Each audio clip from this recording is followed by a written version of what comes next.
Good morning class, welcome back. It is to the point study channel and today we will discuss chapter number 6 understanding our criminal justice system. Okay, so in this video हम criminal justice system के बारे में discuss करेंगे जो कि हमारा next chapter होगा. Previously हमने 5th चैप्टर को डिस्कस कर लिया था जिसके अंदर हमने जुडिशियरी सिस्टम को डिस्कस किया था. सो स्टार्ट करते हैं इस चैप्टर को आज हम. ओके, फर्स्ट आज हम इसके नोट्स को डिस्कस करेंगे. First of all introductory part of this chapter. First of all हमें पता है कि क्रिमिनल्स को पकड़ने का काम कौन करता है? आपका पुलिस. तो सबसे पहले हम ये डिस्कस करेंगे कि पुलिस क्या है. ओके, पुलिस की एक डेफिनेशन हम डिस्कस करेंगे. So police is an organization. Police क्या है? एक ऑर्गेनाइजेशन है ऑफ द गवर्नमेंट. किसकी है? गवर्नमेंट की. विच इज़ एम्पावर्ड, जिसको पावर दी गई है टू टेक वेरियस एक्शंस, कि वो बहुत सारे एक्शंस ले सके. टू इंश्योर, ये इंश्योर करे maintenance of law and order in the state, यानी कि स्टेट के अंदर लॉ और ऑर्डर बनाए रखने के लिए एक ऑर्गेनाइजेशन बनाया गवर्नमेंट ने, जिसको पावर दी गई कि वो एक्शंस ले सकते हैं. अगर कुछ भी लॉ के खिलाफ अगर हो रहा है उस स्टेट में, या फिर लॉ और ऑर्डर के खिलाफ कुछ भी हो रहा है, तो वो क्या ले सकते हैं? उसके खिलाफ एक्शंस ले सकती है. तो पुलिस क्या हो गई? एक ऑर्गेनाइजेशन हो गई. किसकी हो गई? गवर्नमेंट की. ओके, प्राइमरी रिस्पॉन्सिबिलिटी क्या है पुलिस की? प्राइमरी रिस्पॉन्सिबिलिटी आपकी पुलिस की टू इंश्योर, ये मेक श्योर करना, to prevent and investigation of crime, कि क्राइम से बचाना और साथ के साथ अगर क्राइम हो चुका है तो उसको इन्वेस्टिगेट करना. ये किसकी रिस्पॉन्सिबिलिटी? आपकी सबसे प्राइमरी रिस्पॉन्सिबिलिटी किसकी है? पुलिस की. तो पुलिस की मेन रिस्पॉन्सिबिलिटी ये है. और जो भी ऑफेंसेस हुए हैं सोसाइटी में, ऑफेंसेस ये सबका मतलब सेम ही है. सो ऑफेंसेस या क्राइम या जो भी हुआ है उसके लिए उसको इन्वेस्टिगेट करना या फिर उससे प्रिवेंट करना, सोसाइटी को बचाना, ये किसका काम होगा? आपका, ये आपकी पुलिस का प्राइमरी वर्क होगा. Okay, now traffic offences. अब हम कुछ ट्रैफिक ऑफेंसेस के बारे में पढ़ेंगे, यानी कि ट्रैफिक के कुछ ऑफेंसेस का मतलब होता है उल्लंघन करना इस टाइप से. ठीक है, यानी कि कुछ चीज़ को उल्लंघन कर लिया आपने, कानून को वॉयलेट कर दिया. ठीक है, कानून का पालन नहीं किया. तो ट्रैफिक के कौन कौन से ऑफेंसेस होते हैं? जैसे कि अगर आप ड्राइव कर रहे हैं विदाउट ड्राइविंग लाइसेंस, अगर आप ड्राइविंग लाइसेंस के बिना ड्राइव कर रहे हैं तो आप ट्रैफिक रूल्स को वॉयलेट कर रहे हैं, यानी कि ट्रैफिक के रूल्स का उल्लंघन कर रहे हैं, ऑफेंस कर रहे हैं. Driving bye minor. माइनर का मतलब है 18 ईयर से कम का.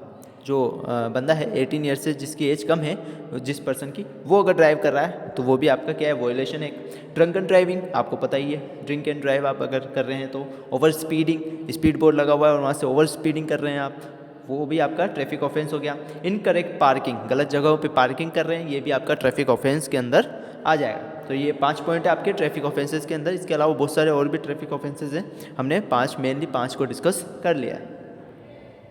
कॉग्निजेबल ऑफेंस क्या होता है? Cognizable offence, it is one for which the police may arrest and accuse without a warrant from the magistrate. इसके अंदर क्या होता है? एक ऐसा ऑफेंस, ठीक है, जिसके लिए पुलिस उस बंदे को अक्यूज, यानी क्या होता है? जिसने, जो दोषी है, दोषी हिंदी में कहते हैं दोषी, यानी कि जिस पे दोष लगा है, जिस पे इस क्राइम का लगा है कि हाँ इसने ही किया है, तो वो जो अक्यूज्ड पर्सन है, पुलिस उसे अरेस्ट कर सकती है बिना वारंट के. मजिस्ट्रेट से बिना वारंट के भी पुलिस उसे क्या कर सकती है? आपकी अरेस्ट कर सकती है. उसे क्या कहा जाएगा? आपका कॉग्निजेबल ऑफेंस कहा जाएगा, यानी कि जानबूझ के या फिर इस टाइप से जो आपको पता है कि इसने ही किया है, उसे हम कहेंगे कॉग्निजेबल ऑफेंस. यानी कि मुझे पता है किसी बंदे ने किया है और मैंने उसको अरेस्ट कर लिया बिना वारंट के, तो उसे क्या कहा जाएगा? कॉग्निजेबल ऑफेंस कहा जाएगा. ठीक है.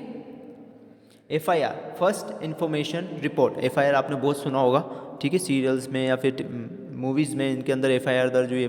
FIR होता क्या है उसके बारे में हमें पता होना चाहिए. तो FIR की फुल फॉर्म होती है फर्स्ट इन्फॉर्मेशन रिपोर्ट, यानी कि पहली इन्फॉर्मेशन रिपोर्ट. जो सबसे पहले क्राइम के लिए जो सबसे पहले दर्ज की गई रिपोर्ट होती है ना, जो सबसे पहले लिखा गया है, वो क्या कहलाएगी? आपकी FIR. क्या कहलाएगी? FIR. इसलिए इसको फर्स्ट इन्फॉर्मेशन रिपोर्ट कहा जाता है.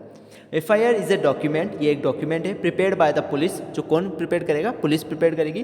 व्हेन दे रिसीव इन्फॉर्मेशन, जब उन्हें कोई इन्फॉर्मेशन रिसीव होती है about the commission of A cognizable offence. About the मतलब उन्हें कोई कॉग्निजेबल, देखो कॉग्निजेबल ऑफेंस का मतलब होता है जिसका दोषी के बारे में आपको पता है कि वो कौन है. ठीक है, तो वो क्या कहलाएगा? Cognizable offence. अगर आपको पता ही नहीं किसने किया है तो वो कॉग्निजेबल ऑफेंस नहीं कहलाएगा. लेकिन अगर आपको पता है पूरी तरीके से कि किसने किया है तो वो क्या है? आपका कॉग्निजेबल ऑफेंस. ठीक है. आपके जैसे कि आपकी पड़ोसी से आपकी लड़ाई हो गई और पड़ोसी ने आपका माथा फोड़ दी, तो आपको पता है यहाँ पे कि किसने आपका माथा फोड़ा, तो वो कौन है, कॉग्निजेबल ऑफेंस हो गया वो, ठीक है ना। तो इस टाइप से इसे समझ सकते हैं। एफआईआर तो एक डॉक्यूमेंट हो गया जो पुलिस प्रिपेयर करती है जब उसे इन्फॉर्मेशन मिलती है किसी कॉग्निजेबल ऑफेंस की। एनी पर्सन, कोई भी पर्सन आपकी एफआईआर फाइल कर सकता है, ताकि पर्सनली पुलिस स्टेशन में जाके भी फाइल कर सकता है, या फिर पोस्ट या ईमेल से भी एफआईआर फाइल हो सकती है, ठीक है। पोस्ट या ईमेल से भी एफआईआर फाइल हो सकती है, मुझे पता था, ये आपको पता नहीं होगा, तो अब याद रखना कि पोस्ट और ईमेल से भी एफआईआर आपकी फाइल हो सकती है, ठीक है। तो आई होप समझ में आ गया होगा आपको FIR. Rights of N accused person, यानी कि जो जिस पे क्राइम के लिए जिस पे दोष लगा है, जो एक्यूज्ड है, ठीक है, दोषी जो है, उसके पास क्या क्या अधिकार है कि वो क्या क्या कर सकता है। तो person is to be informed about the reason. देखो सबसे पहले उसके पास ये अधिकार है कि वो जान सकता है कि उसको किस लिए अरेस्ट किया है। जैसे किसी ने, पुलिस ने उसे अरेस्ट करा, तो वो पूछ सकता है पुलिस से कि मुझे किस बिहाव पे आप अरेस्ट कर रहे हैं, ये उसका राइट है, अधिकार है। The arrested person is to be allowed to inform his family. Arrested जो पर्सन है उसको अलाउ किया जाएगा कि वो अपनी फैमिली को या फिर किसी भी फैमिली मेम्बर को अपनी अरेस्ट की इन्फॉर्मेशन दे सकता है, ये भी उसका अधिकार है। The right to be presented before a magistrate within 24 hours of arrest, यानी कि जो अक्यूज पर्सन है उसको 24 घंटे के अंदर अंदर मजिस्ट्रेट के सामने क्या करना पड़ता है, पेश करना पड़ता है, ओके, मजिस्ट्रेट के सामने प्रेजेंट करना पड़ता है। The right not to be ill treated और टॉर्चर ड्यूरिंग अरेस्ट और इन कस्टडी, अगर कोई अरेस्ट या कस्टडी में है तो उसे टॉर्चर और इल ट्रीट नहीं किया जाना चाहिए, ठीक है, ये भी इसके पास राइट है। अगर कोई करता है तो ये उसके खिलाफ फिर क्या कर सकता है, मुकदमा कोर्ट में कर सकता है। Confession made in police custody, अगर पुलिस कस्टडी में वो अपने कन्फेस कर लेता, कन्फेशन का मतलब हो गया उसने मान लिया कि मैंने ये जुल्म किया है, लेकिन किस में, पुलिस कस्टडी में, पुलिस ने उससे ये कबूल करवाया, लेकिन वो कोर्ट में एविडेंस के तौर पर स्वीकार नहीं किया जाएगा, क्योंकि क्या पता पुलिस ने उसे मार मार के उसके मुंह से ये निकलवा दिया हो, ठीक है। तो इसलिए कोर्ट कहती है कि जो कस्टडी के अंदर अगर उसने कोई भी कन्फेस किया है वो हम मानेंगे नहीं, वो यहाँ आके अगर कुछ कन्फेस करेगा तभी उसको माना जाएगा, ओके। सो ये कुछ राइट्स थे हमारे एक्यूज्ड पर्सन के, आई होप आपको समझ में आ गए होंगे। So role of the investigation officer, investigation officer के क्या रोल होते हैं। Investigation of the case begin after the filing of an FIR, यानी कि एफआईआर के जस्ट फाइल होते हैं उसकी इन्वेस्टिगेशन आपकी चालू हो जाती है। द ऑफिसर इंचार्ज, जो ऑफिसर इंचार्ज होता है उस पुलिस स्टेशन का, वो एक इन्वेस्टिगेशन ऑफिसर को अपॉइंट करता है। वो फिर उस केस की डिटेल स्टडी करेगा, उसके बारे में एविडेंस, रिकॉर्ड, जो भी स्टेटमेंट्स है सब कुछ वो कलेक्ट करेगा और उसके बाद में एक चार्जशीट को पेश करेगा। ये सब इसका काम होता है। किसका काम होगा, आपके इन्वेस्टिगेशन ऑफिसर का, ओके। सो आई होप समझ में आ गया होगा। That's all for today class.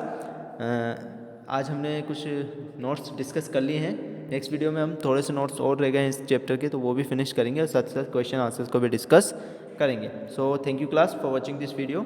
If you like this video, hit the like button, subscribe my channel. Till then, bye bye.